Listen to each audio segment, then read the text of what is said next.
तत्व देखिएगा। कई लोग कहते हैं महाराज जी, जिस रुद्राक्ष को हम पहनते हैं उस रुद्राक्ष को कहाँ नहीं पहनकर जाना चाहिए?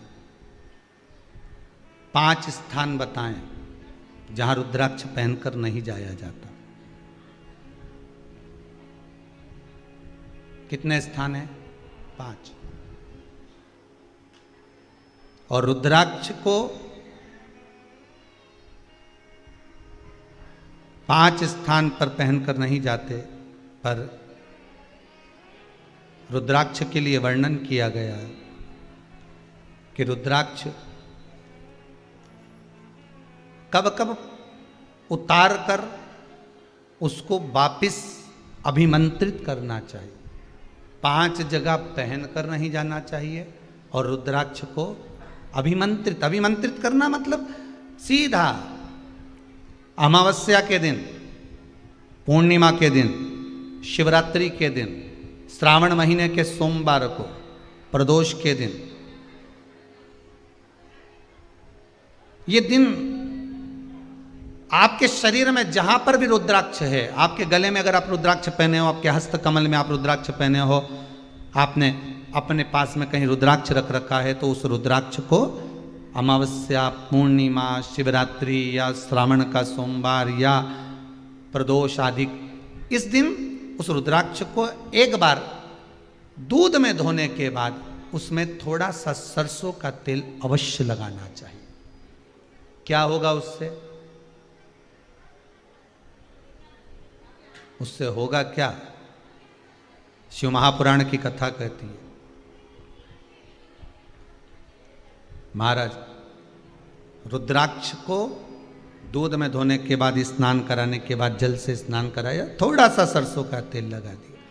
महाराज क्या मिलता है उससे? तो कहा उस रुद्राक्ष में बल प्राप्त होता है। कौन सा बल? जो शरीर के अंदर बीमारियां बढ़ती हैं, उस बीमारी को वो रुद्राक्ष धीरे धीरे समाप्त करना प्रारंभ कर देता है। पर एक और चीज याद रखना, जिस रुद्राक्ष के पानी को आप बीमारी के समय पर गलाकर पीते हो, उसमें सरसों का तेल नहीं लगाना।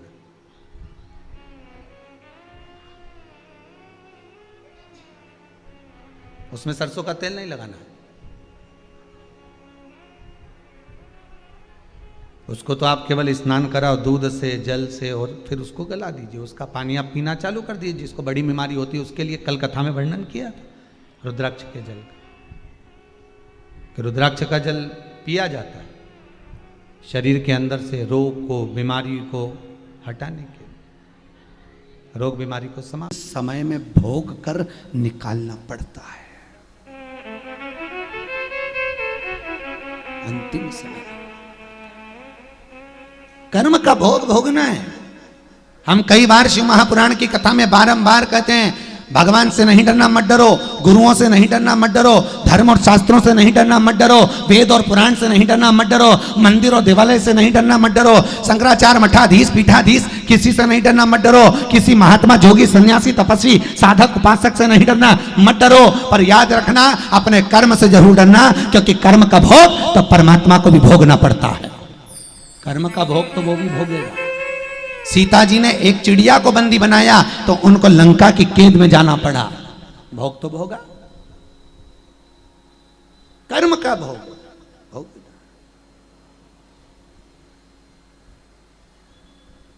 महाराज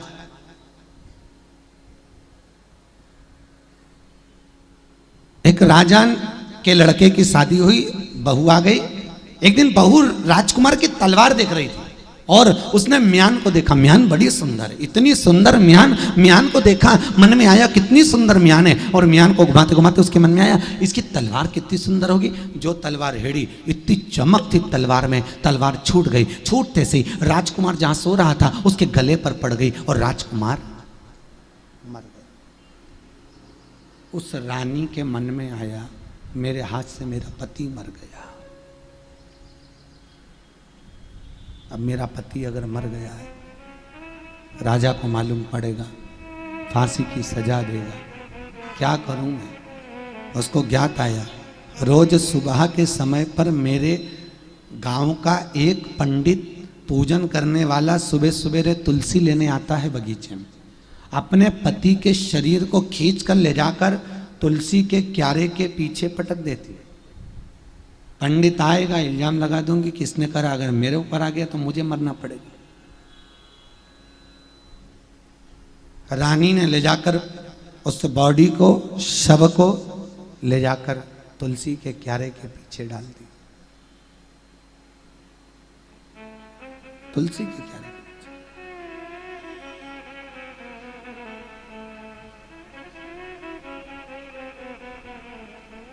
सवेरे पंडित जी आए, राजकुमारी चिल्लाकर रोई, अरे मेरे पति को मार दिया, अरे मेरे पति को मार दिया, अरे मेरे पति को मार दिया। सारा नगर इकट्ठा हो गया। क्या हो गया? राजकुमार मर गए, राजा का लड़का इकलौता मर गया। हो राजा आए, पंडित को बंदी बनाया, अंतिम संस्कार बेटे का करा, पर राजा को विश्वास नहीं है कि ये पंडित इसको मारे, क्योंकि इसको मेले कराए हूं। आज तक इसने चींटी नहीं मारी तो मेरे बेटे को क्यों मारेगा? इससे क्या लेन देन था? पर सारे सबूत उस पंडित के खिलाफ में थे। आखिरी में राजा ने सिंहासन पर बैठकर निर्णय तो देना था और निर्णय दे दिया। एक काम करो, इस पंडित ने जिस हाथ से मेरे बेटे को मारा है उसी हाथ को काट दिया जाए। राजा ने पंडित का हाथ कटवा दिया। पंडित बेचारा रोता बिलखता चला। और पंडित, अब पूजन नहीं करूंगा मैं, भगवान ने मेरे साथ गलत कर दिया, मंदिर छोड़ दिया, गांव गया, अपने गुरुजी के पास गया। गुरुजी मुझे बताओ मैंने कौन सा पाप करा था? जिंदगी में कभी झूठ नहीं बोला, असत्य नहीं बोला, छल नहीं करा, बेईमानी नहीं करी, कपट नहीं करा, कभी मंदिर से बाहर नहीं गया। मैंने कौन सा कर्म करा जो मेरा हाथ कटा? गुरुजी ने कहा मुझे तो किसी का कर्म देखना नहीं आता, पर एक बात है मेरे गुरुजी बता सकते हैं। मेरे गुरुजी कहाँ रहते हैं? काशी में, मणिकर्णिका के घाट पर। वहां चले जा। मणिकर्णिका के घाट पर काशी में गया और काशी में जाकर गुरुजी के दरवाजे पर दस्तक दी, दरवाजा बजाया। जैसे ही दरवाजा बजाया, गुरुजी तो नहीं थे, गुरुजी की पत्नी थी। आवाज लगाई, गुरुजी गुरुजी। दरवाजा बजाते ही इतने में धर्म पत्नी बाहर निकल के आई। क्या है रे? मुझे गुरुजी से मिलना है। आ गया गुरु का चेला, खोल ले गुरु का चेला। कहाँ का गुरु? कहीं मर रहा होगा तेरा गुरु। ना वो मरे ना तुम मरे। आ गए यहां रोने के लिए, गुरुजी गुरुजी। अरे बहुत बड़ा ढोंगी है वो गुरु, चल निकल यहां से। चेला गया, शाम को फिर आ गया। आज पत्नी नहीं थी गुरुजी की, गुरुजी की पत्नी नहीं। दरवाजा बजाया, गुरुजी हैं? गुरुजी निकल कर आए। आओ बेटा, क्या बात है? मेरे गुरुजी ने आपके पास बैठा है, मैं अपना कर्म जानने आया हूं। पर गुरुजी मेरे मन का संशय केवल इतना है, पहले मैं केवल अपना कर्म जानने आया था, पर मैं आया तो आपकी पत्नी ने मुझे इतनी गालियां आपको दी, इतनी गालियां दी, आपको इतना अपशब्द कहा। मैं अपना कर्म तो बाद में पूछूंगा, पर गुरुजी पहले ये बताओ कि आपने कौन सा पाप करा था जो ऐसी मिली है? मैं आपका कर्म पूछ। अच्छे से सुन लेना भाइयों, कर्म कौन सा करा था? गुरुजी बोले मेरी जिंदगी में पहली बार किसी ने मेरा कर्म पूछा है। आज तुझे बताता हूं कि मेरा कर्म पुराना क्या था। मैं पूर्व में कौवा था और यह पूर्व में गधी थी। बोझ ढो ढोकर इसकी पीठ पर घाव हो गया था। मैं कौवा इसकी पीठ पर बैठता था, चोंच से खरोदता था इसके घाव को, और ये गधी उचक उचक कर भागती थी। मुझे बड़ा अच्छा लगता था। रोज मैं इसको परेशान करता, ये रोज भागती। चली गई, एक दिन ये मुझको छोड़कर हरिद्वार भग गई। मैं इसको ढूंढता ढूंढता हरिद्वार पहुंच गया। वहां पर ये मिली, फिर मैंने इसके घाव को अपनी चोंच से खरोदा। ये गंगा जी में कूद गई। मैं भी इसकी पीठ पर बैठा था, मैं भी गिर गया। हम दोनों गंगा में मर गए। ये गधी मरने के बाद मेरी पत्नी बन गई और मैं कौवा इसका पति बन गया। उस समय मैंने चोंच से खरोदा था। अब ये भी अपनी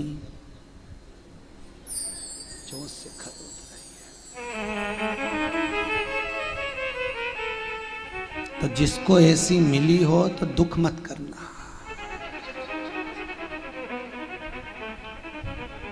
समझ लेना, पूरा। कई लोग बड़े दुखी होते हैं साहब, ए जी हाँ, बहुत बहुत कई लोग दुख मनाते हैं। गुरुजी मेरी पत्नी ऐसी मिली, गुरुजी मेरा पति ऐसा मिला, मेरे को दिन भर गालियां देता है, आप शब्द कहता है, मेरा पति दिन भर गुस्से में रहता है, इतना चिड़चिड़ करे, इतना चिड़चिड़ करे, ऐसा रहे। हमारा निवेदन है आज का नहीं है, जी हाँ,